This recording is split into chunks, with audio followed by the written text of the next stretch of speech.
You're watching me on FitTech, and we're going to talk about the ICMR guidelines today. Now, ICMR stands for Indian Council of Medical Research.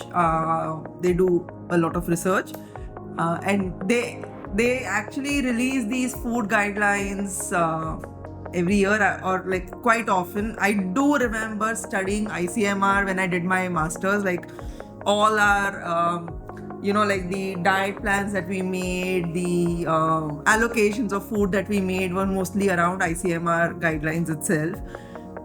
And then they release these guidelines now. Now, generally in the past, whenever ICMR might have released guidelines, no one really paid any attention to them. Only in the nutrition world, we'd know that there's an updated list sent.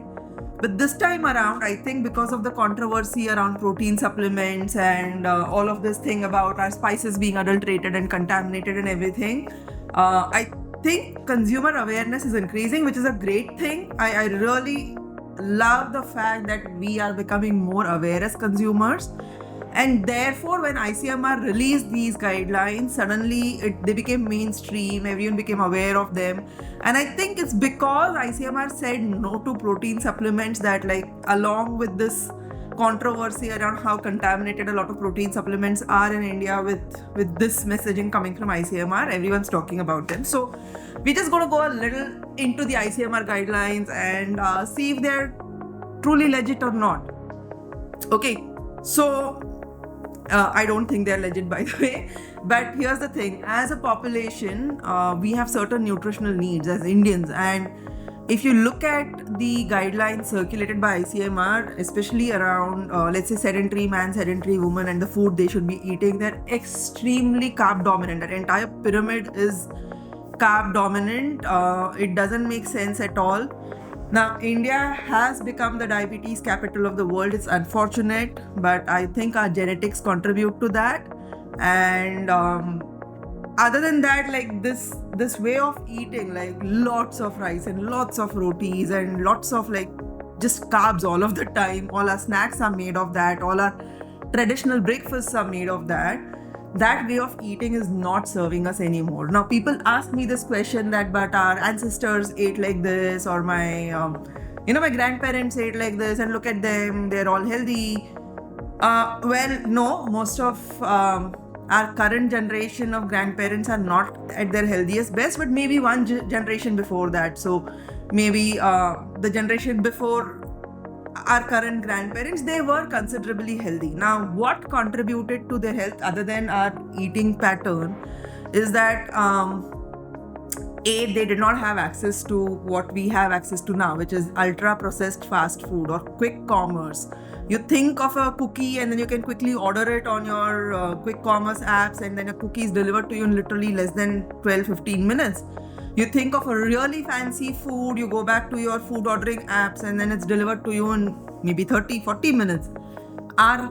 Those ancestors did not have access to this. No one had Zomato, Swiggy, and Blinkits and Instamarts on their phone. They didn't even have phones to begin with.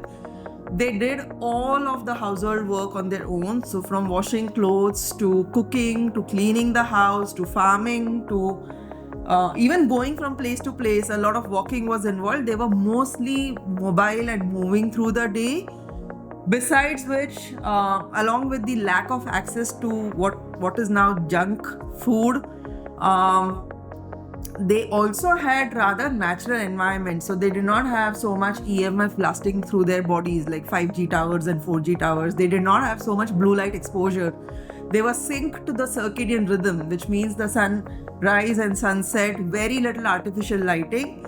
They lived in tune with nature. They ate local food that was available, and even if it was carb dominant, they were in natural light. Our country is a very sun stable country, so they could process and digest that kind of carbohydrate load. Now, in our today's times, we have their genes, but our environment has totally changed. Our food has changed. We cannot continue to eat like that. And it's not a surprise that chronic diseases are increasing in India. Like I said, diabetes capital has already happened.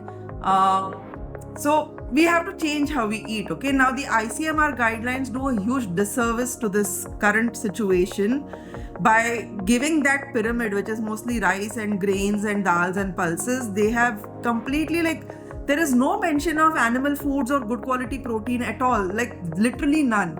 Secondly, they are recommending seed oil consumption and like to the point of adding seeds to your cooking just to maintain the fat ratio. Now, fat is important, but the right kind of fat. You need saturated fat. You don't need the seed oils, which are very high in omega-6. So they've gotten that wrong as well. And then they have the audacity of saying protein supplements are unnecessary and an Indian will get protein through their diet. It's impossible, okay, guys? Even the ones who eat non-veg, like what people who say they're non-vegetarian, if you actually go and ask them how much meat they're eating, they're mostly eating non-veg once or twice a week. And that too, it's mostly like the gravies with the rice and the roti, not so much meat itself. So as a country, as a population, we are severely protein deficient. Now, if you are not going to be eating animal foods and animal protein in every meal through a vegetarian diet, it really is quite difficult to digest and absorb the kind of amino acids and the protein your body needs. So you will need to supplement with a good quality protein supplement. Yes, the quality of the protein supplement is really important. You would prefer something as close to clean protein as possible. That's a separate subject altogether. But just to say that we don't need protein supplements is really silly. And to feed that into the masses, to say that to the masses is really irresponsible as well. What else have they? They've gotten many things wrong, and for that we did a rather long podcast with the entire team talking about it. But they've even kept an allowance for white sugar, which is like, why would you allow white sugar? It should be a no-no. Why? It's crazy. Even the plate that they've given, the guidance around that, like with every meal, fruits and all, it's like you'd make people even worse in terms of their health if you followed that. What are the other things? The thing about non-stick. So they've said that if you don't heat a non-stick pan too much, it's safe to use. It's absolute nonsense. Whether you heat it too much or you heat it a little, when you're cooking food on non-stick pans, you are releasing toxins into your food, which can be carcinogenic. You don't want that. Like, you don't want those kind of utensils in your cooking, okay? So you can't be so irresponsible. And I'm really open to a debate with ICMR where we look at evidence, and if they're like willing to come up with better guidelines and do something that's really going to help humanity, I'd be happy to talk to them. But until then, for you guys, I would recommend looking at, like the people who are doing more research where nutrition has evolved, where more people are talking about things beyond these guidelines, not to depend on mainstream sources like this, because these are completely out of touch with reality and they haven't gotten things wrong, okay? That entire guideline is mostly about calorie in, calorie out, nothing else. No other diseases are being discussed, and it's really unfair. So please find sources of true, real knowledge and information when it comes to nutrition. Those guidelines are not really in the best interest of your health, and there's way too much that's miscommunicated there. That's my take on the ICMR guidelines. Other than that, thank you so much for watching, and I'll see you soon.